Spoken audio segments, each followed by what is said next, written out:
Laura, happy to invite you to bring your panelists for the next panel, which is the discussion role of gambling industry in safeguarding players' protection.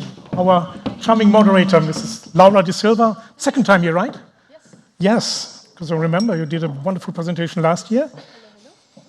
Sustainability Director of SG Certified in the United Kingdom. You will introduce yourself. Of course. The panel is yours. Yep. Hello, hello. iPad Perfect. I'll find the iPad there. Questions. Hi, everybody. How are you doing? Raise your hand if you're an operator. I'm curious who's in the room. Raise your hand if you're an operator. Okay, not that many. Work for an operator. Okay. Raise your hand if you're an academics. Academics work for a university. Okay. What if you're a politician? Raise your hand. Politicians? No? Okay, raise your hand if you're currently in Cyprus and are still awake. Raise your hand, everybody. Yes, great. I want to make sure you're still here. We're going to welcome the panel. The panel is here. They're having a little chat on the side. Katerina, Ioannis, Simon, please come on the stage, have a seat, and then once you're seated, we'll start the panel. But let's give them a big, big round of applause. Each have your name. All right. We're missing one person. Yes, perfect. So Simon, at the end, please. At the end. You have your name right next to you. Perfect. Yes, Where's I think. mine? Yes. Okay. Next to you. Ioannis, Katerina. Oh no, actually, sorry. Come back. Sorry, I did it the wrong way. Good. Okay, I'm glad you guys pay attention at least. Okay. So we're here to talk about the role of gambling industry in safeguarding player protection. We've had some great discussions this morning, some great presentations, but now we have 3 operators, 1 affiliate, and we're going to press and ask questions. They're all worried about the questions, but don't worry, I'll be nice, I'll be gentle. But if you want to ask questions, please do ask them on Slido, and let's make sure that this is interactive. So one thing I warned them is that we'll keep it short. Short answers, and we'll keep it going. So I'll start with Simon over there at the end. So Simon from Casino Guru, just you, just here, from Slovakia. Just tell me, how do you define responsible gaming or safer gambling? What does that mean to you? So I would define it as a set of rules, or set of procedure, or perhaps a mindset with which the person is coming into gambling. I mean, so for me, the baseline for responsible and safer gambling ultimately falls down to a player. There needs to be other actors part of it. But as for responsible gambling, traditionally to be meaning a sort of prevention, not to get into problematic gambling, for me it would be really an approach from the specific person, from the gambling person. Okay. All right, thank you very much. And obviously here today we want to also challenge the industry about the important responsibility around play protection. Nikos, you've got 20 years experience in the industry, is that right? Yeah. So you've seen a lot, you've seen very different practices, you've seen how things have evolved. In your mind, how has responsible gaming or safer gambling evolved in the last few years? Hi to everyone. The last years, the technology actually has changed responsible gambling a lot. Also, the restrictions by the various regulations, as well as the marketing restrictions, has made the industry be more sensitive and also trying to cope with any changes. I think that it's a social responsibility for the industry to try to make this game as enjoyable as possible for those who play responsible and safely, but from the other side, to protect all those people that they are in risk. Okay, well, that's definitely a great answer, and obviously you've seen a lot of changes, a little bit more focus on safer gambling over the last few years, I would say. I have seen, because everything has to do with the restrictions imposed by the regulators. We have passed through all the 20 years now. I have seen markets that they were totally open. Everyone could do anything we like to do.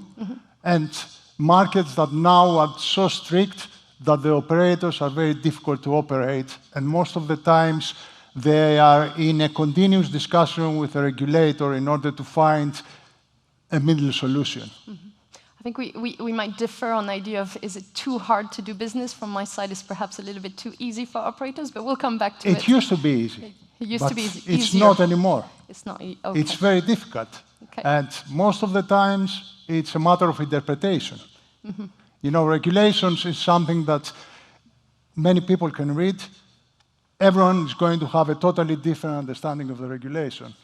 And this is the worst part when the regulator is having a totally different understanding of the regulation. And obviously, Bet365 operates in many, many, many different countries, and therefore there's many different regulations to follow. And perhaps regulation is the start, and then impact, and looking at what is the actual impact of the practices is something that hopefully the industry will get towards. But let's move on to a wonderful person here, Katerina from OPAP. Legal, safer gambling, you do a lot, very busy. How do you define safer gambling on your side? Well, for us, safer gambling is the safe environment that we create for players where they can enjoy the game without facing problems with their playing behavior, while helping minors and vulnerable groups, let's say, protecting minors and vulnerable groups. I think all type of definitions are correct when it comes to responsible gaming. In my view, in my perspective, it's all about sustainability. Responsible gaming makes part of the sustainability agenda. So promote sustainability. I think that would be the main definition I would give to responsible gaming. Okay. I like that. Obviously, sustainability is a word that's very important to me, making sure that people, so we had somebody saying people enjoy and have fun playing. I mean, at the end of the day, that's a good KPI. Making sure it's sustainable. You don't want to get shut down. You don't want people to hate you. You want players to stay with you for a long time and have fun. So that's obviously really great definitions and takeaways.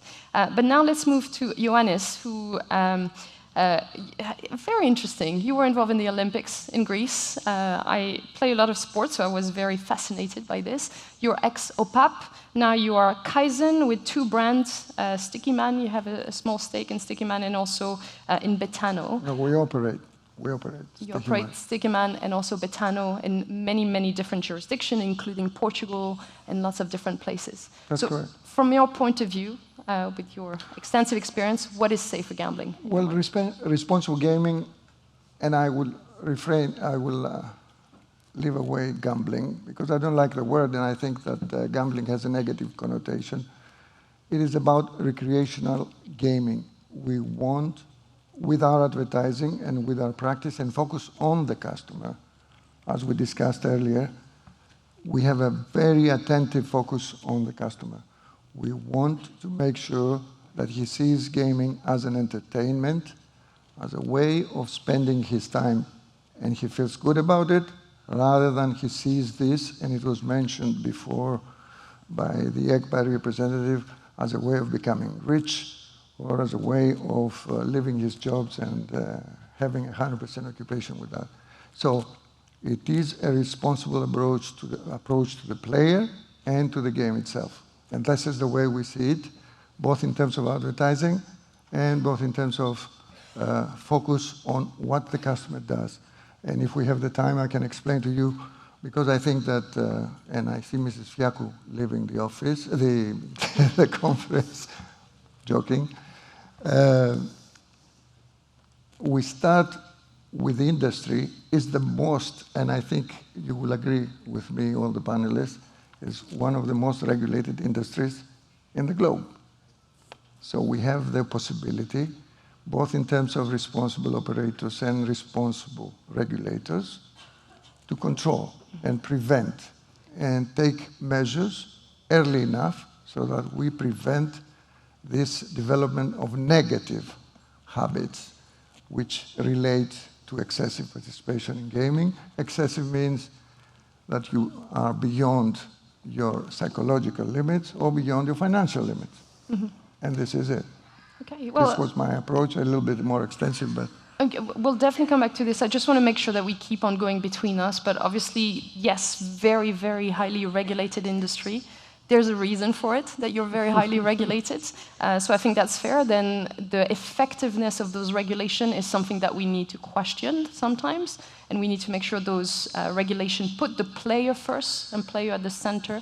What is the impact on the player? How happy are players? But let's come back to the industry. Right now, you guys are representing from the industry side, not the regulator. So I'll move on to Nikos and ask you a question. Can you give me one example of a practices that Bet365 has put in place that is not about regulation, but that is actually about having a positive impact on player?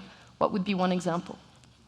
I would say definitely the safer gambling website that we are having, that is actually present as a link to the top of every Bet365 page. And it's very unique. It's giving all the tools to the player, explaining everything to the player. They have self-assessment questionnaires. So a player that really wishes to get helped has everything in his hand to do it. And does Bet365 measure the effectiveness of that kind of messaging in those tools? And if Yes. so, how does your company do that? Yes, we have a team in place that provides statistics and also collects all the data and presents it to the management on a daily basis. Okay. And this way we are trying to improve our effectiveness. Okay. And also we have an in-house early risk detection system. Mm-hmm. That this is probably something that gives us the most indicators if someone is on a risk or not. Mm-hmm. Okay, and thank you very much for this. And obviously having the management understanding what is effective, what works is obviously very critical because it can steer the business in the right direction. So now let's move to Simon, so the other side. Raise your hands if you know what an affiliate does. Raise your hands. Okay, not everybody. What does an affiliate company do? Explain this first, very shortly. So what affiliate company does, I mean, there are all sorts of different kinds of affiliation, but from the traditional point of view, what affiliates should do, they should serve the demand. So if there is a person looking for information regarding online gambling, they should provide this information, and they should do it in a way that it is appropriate for the real facts. I mean, this is not how all the affiliates are working, right? Because not everyone is promoting the correct information, and basically they are having the business deals which are only reflecting what they are commissioned for. But for a traditional affiliate, that would be really providing the information on online gambling, since this industry is very filled with disinformation. People are not that mature in this particular industry. They do not know how it works. They do not know what is licensed and what is allowed in their countries, and do not know which online operators they can trust and they couldn't. Mm-hmm. That is the reason why affiliation is so big in online gambling, because all of these companies are trying to provide this information and get the traffic to the operators they are having business with. And obviously recruiting a new player, specifically online, costs a lot of money. So affiliate websites, I'm a player, I'm based, let's say in Slovakia or in Cyprus, I want to know what is a casino website I can play on that is legal. Casino Guru, your company, will recommend different websites. But at the same time, one of the difference between Casino Guru and other affiliates is that you provide education on responsible gaming. Can you tell us a little bit about why you do this and how? Yeah, we do. So, as I was mentioning at the beginning, I mean, for me, the responsible gambling falls down to a player. It doesn't mean that other parties shouldn't be involved, right? I mean, there is a duty of care, and also the whole topic of safer gambling also includes others who need to basically reflect on that. But in the matter of education, it is kind of difficult for an affiliate website to be putting responsible gambling or safer gambling information up front, because we are serving a demand.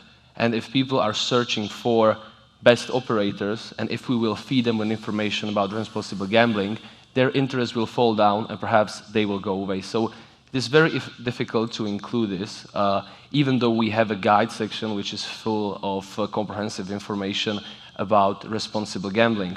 But there's actually one great example which was very successful into providing information on the riskiness of play to the players naturally. We have partnered with the company Mindway, and we were providing the risk assessment card game to our visitors. So during the Safer Gambling Week, we were providing this game for free, so players could be assessing the risk of gambling through playing a card game, which is connected with fun and also with learning, because you know, gamblers, they want to have fun, so if they do it all together with learning about the riskiness, this is what really works for us, and this was the way how we were able to educate people on what the risks of gambling are. So an affiliate that basically educates people on where to find, let's say, the best offer, but also educating on safer gambling and providing some resources.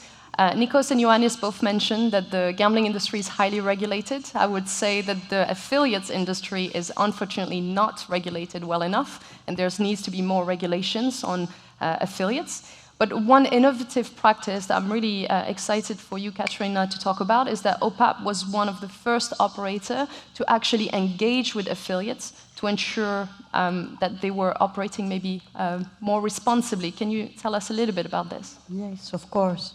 In the summer 2022, OPAP launched the new responsible gaming campaign. It was a 360 campaign, which scored very high in likability.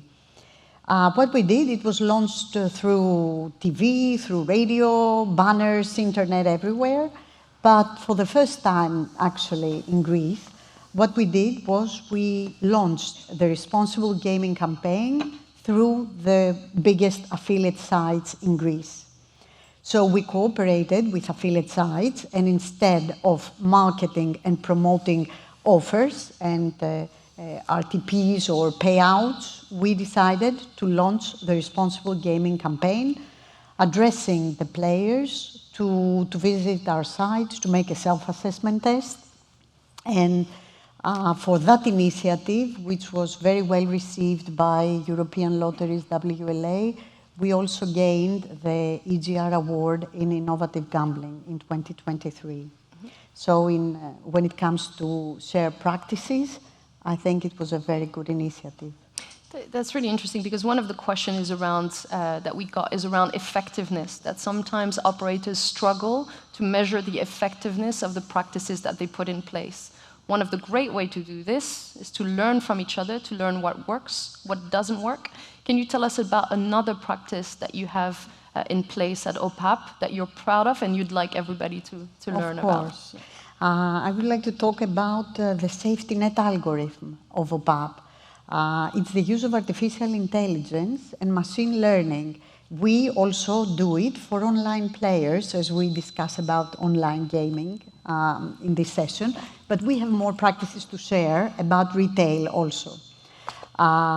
When it comes to the use of artificial intelligence and machine learning, we have trained our algorithms to monitor playing behavior before players reach self-exclusion. Self-exclusion is an option offered to every player on a permanent or on a temporary basis.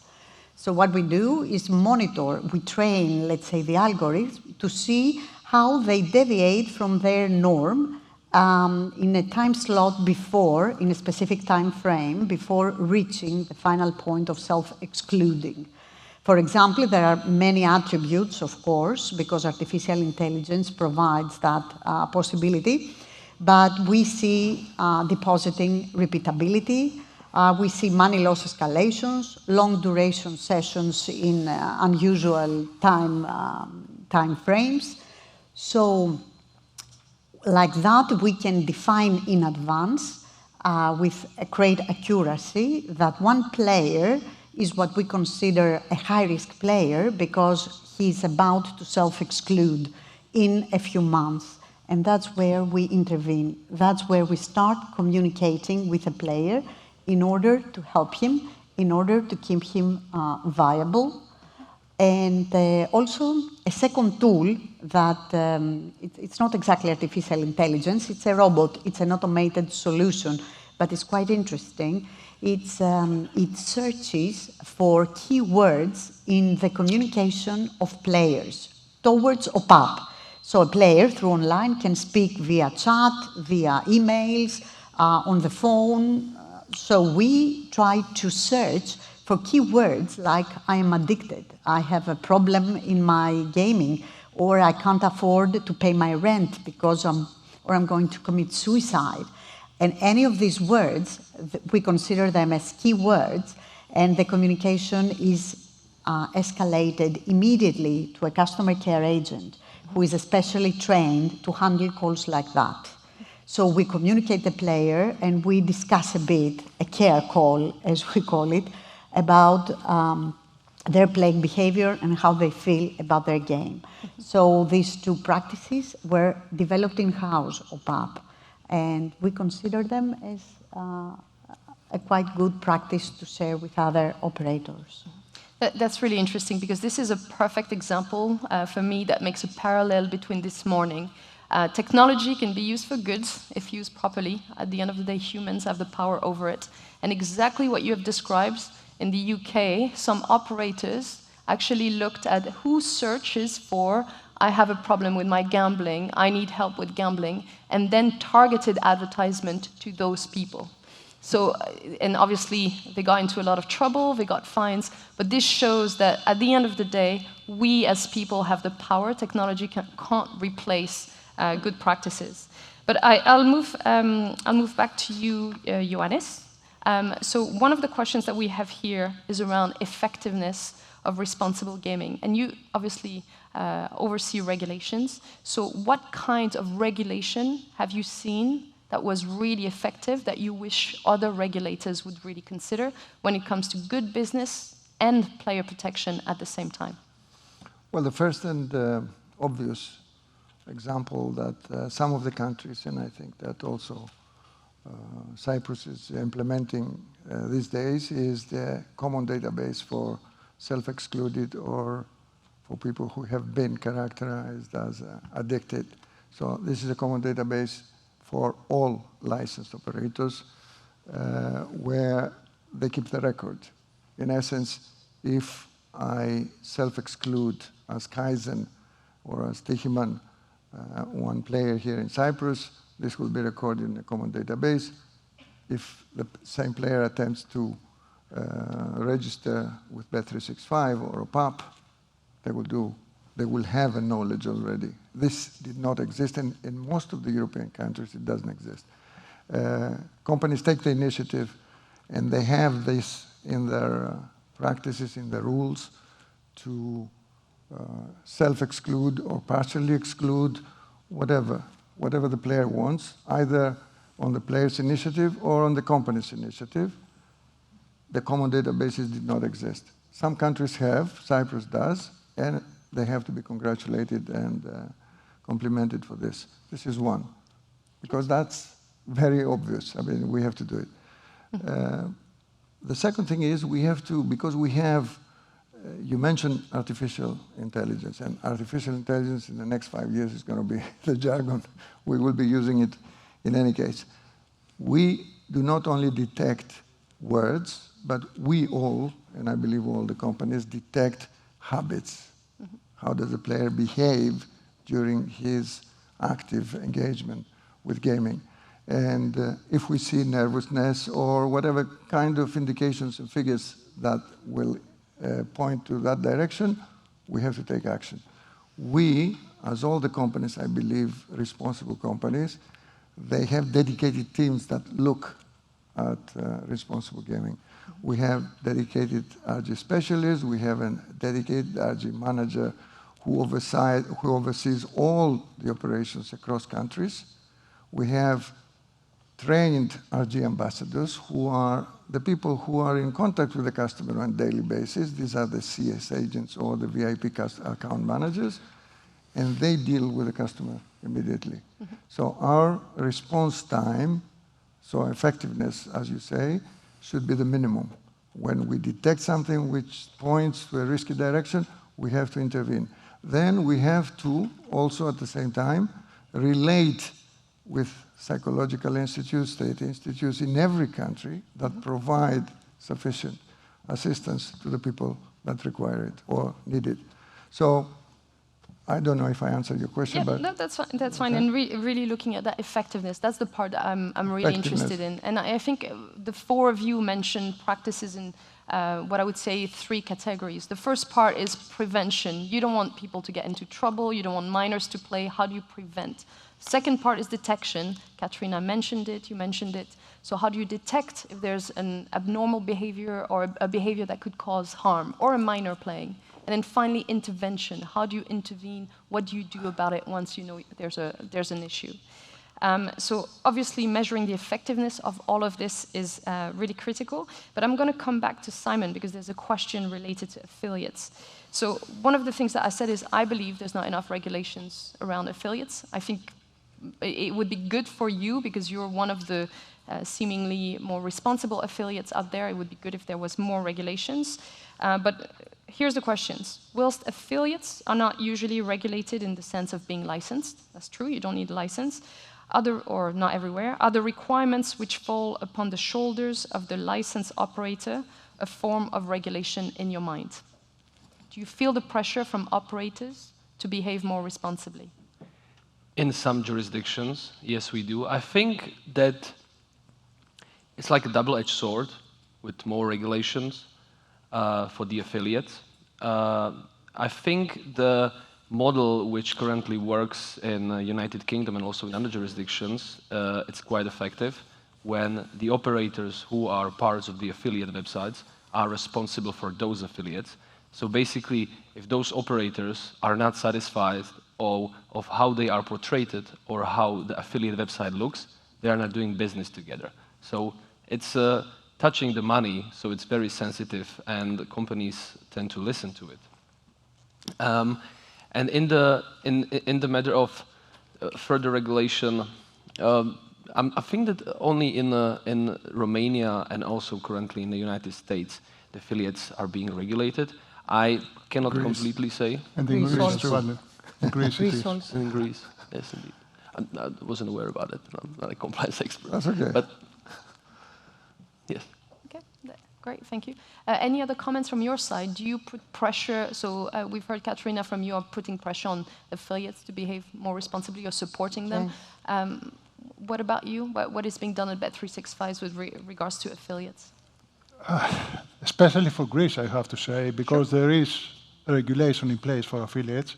In Bet365, we have, as all operators, I guess, we have a dedicated affiliate website. So every affiliate can take material only from this site, nowhere else.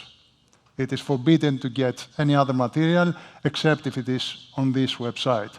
So everything that is on this website is regulated, it's fully regulated, and is according to law. Now in Greece, since affiliates are already regulated, they have to follow the regulation in what way? First of all, they have to have all the disclaimers that the operators they are having.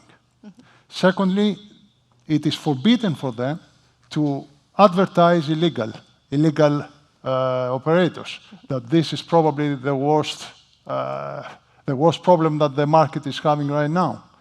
And third, and very important, it is that due to the fact that they are regulated, they have to not to go over in advertising the operators. I mean that they have to advertise the operators within the advertising rules and within the content of the advertising rules.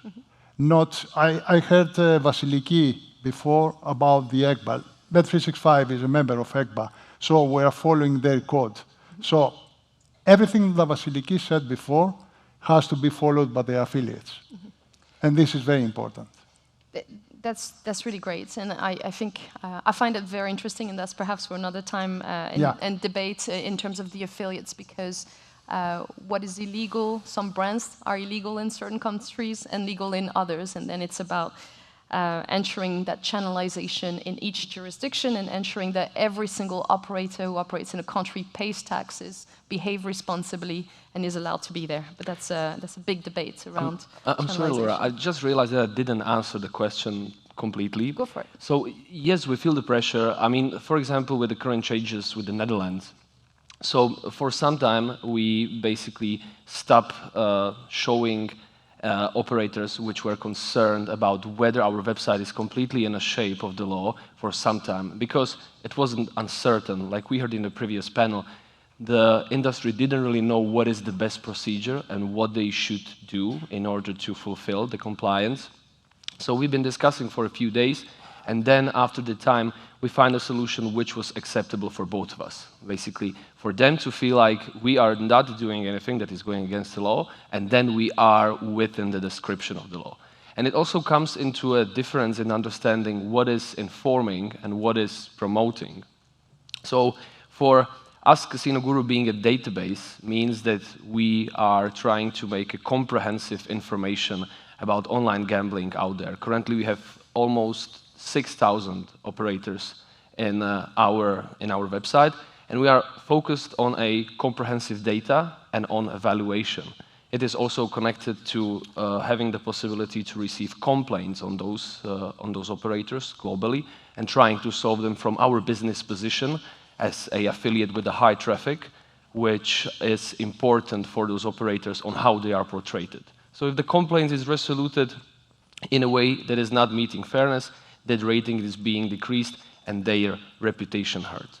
So I hope I answered it completely now. Well, that makes sense. And obviously the way you make your money as an affiliate is that every time you send a player to a company and they become a player, you get some money. So if you were, for example, prohibited to have any information about illegal operators or to take money from illegal operators, then that would already solve an issue. And for affiliates overall, I'm not talking about Casino Guru specifically, but that's about effectiveness rather than perhaps sometimes practices that actually don't work. There's one more question and then we'll wrap it up. But this is a yes-no question. We're going to try this one, and that's for operators, not for Casino Guru. Apart from monitoring via AI and care calls, which you guys have mentioned, the three of you do, which is great, operators should be able to take it to the next level and enforce timeouts, even exclusions, but in parallel not hurt the business. Raise your hand if you would support this. Yeah. Yep, three of you support this. Okay, great. Well, then that was the question. Any last thoughts on perhaps something that you have seen, maybe not within your companies, around responsible gaming? Yes, please.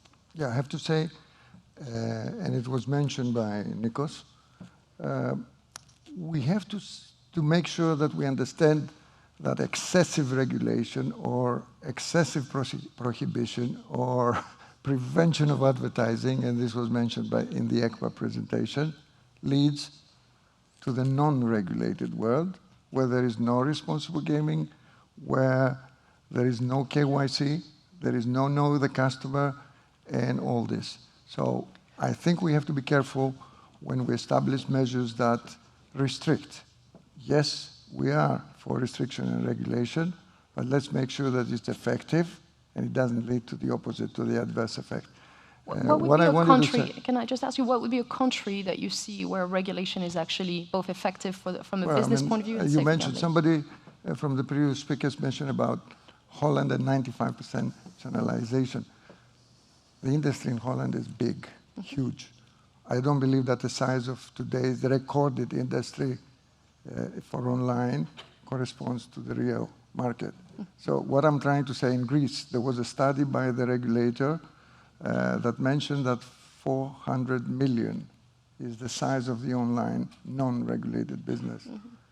Now, there are many factors that lead to the non-regulated, to the illegal operators, and this is excessive taxation of the players, taxation of the operators, you name it. Second, prohibitions, and also what you mentioned, in your affiliate sites, you should not include non-regulated operators. That's one. Second, the B2Bs. We have B2Bs, the ones that provide the product to the operators for casino. Okay? So they should not provide it, they should not offer the product to the non-licensed operators. Now, there is a difficulty that some operators are licensed in some country and in many others they're not. Well, it's their problem. As we take care of our business, they have to take care of their business. In Greece, in Holland, and in Romania, there is a registry for affiliates. This means that they have to follow the rules. The rest of the countries have to do the same. And I don't think that the problem is with affiliates, it's primarily with streamers and B2B. I'm sorry, yes, B2B, the casino. And this, we have to see the industry is growing, and through technology, it's going to grow much faster and much bigger. So we have to see the practical and with data. And you know, data is used in our industry excessively, and it will be used even more. So let's use data and see what's effective and what's not. And then over-regulation or over-restriction is not going to bring you the result. And we have examples from the long past that talk about it. So not more from me. Thank you. So channelization is a big goal, obviously. Of course. That's clearly a big goal. Player protection, tax revenue for the country as well is very important. So, so that's really interesting. That Holland is not the first time that I hear it being mentioned as a good regulatory practice. They're not perfect, but there's definitely a lot to learn from what they're doing. But let's move on to Katerina. Tell me, is there any key thought that you'd like to share? Yes, I would like to propose, let's say, to all stakeholders to become more extrovert. I think that we should align ourselves, all stakeholders, which means operators, regulators, retailers, affiliates,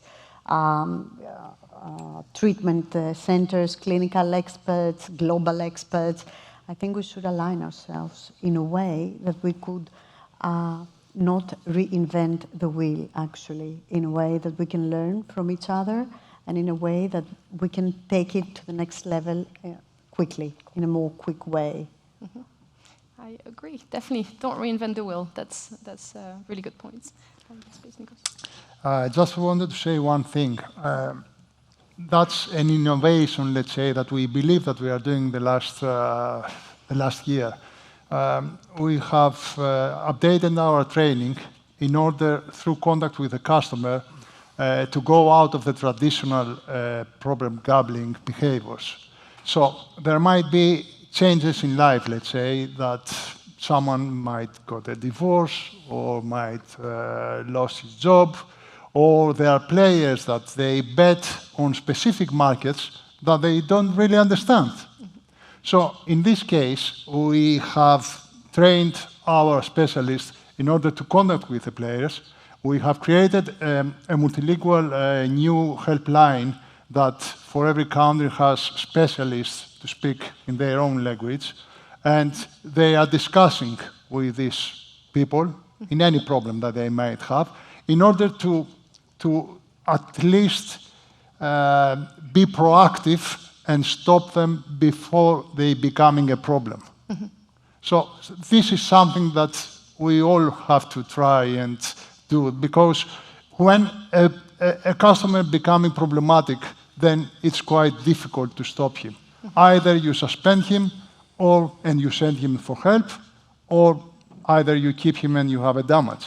Yep. And of course, the cost to society of people experiencing harm related to gambling is huge, and therefore, not only for companies, but also for society, we want to avoid that. So that's really great. And Simon, any last?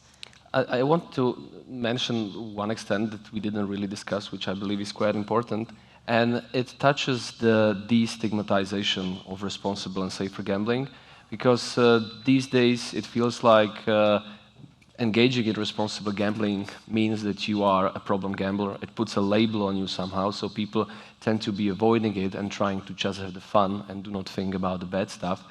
And it's quite a new topic from my perspective, and I've noticed a lot of work coming around this from Canada, basically to moving this responsible gambling tools like limits or self-exclusion into the area which is more accepted to players, more being normal. So when I self-exclude, I'm not feel like I'm now labeled as someone who is excluded, but it would be better for me, in order to digest it, to have it in a sense like I have a pause from playing because I need it and it's good for me and it's a normal part of my play.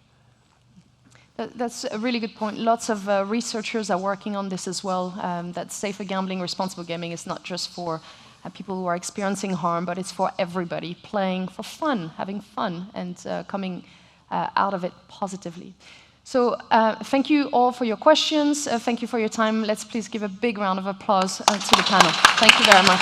Thank you, thank you, thank you. Thank you.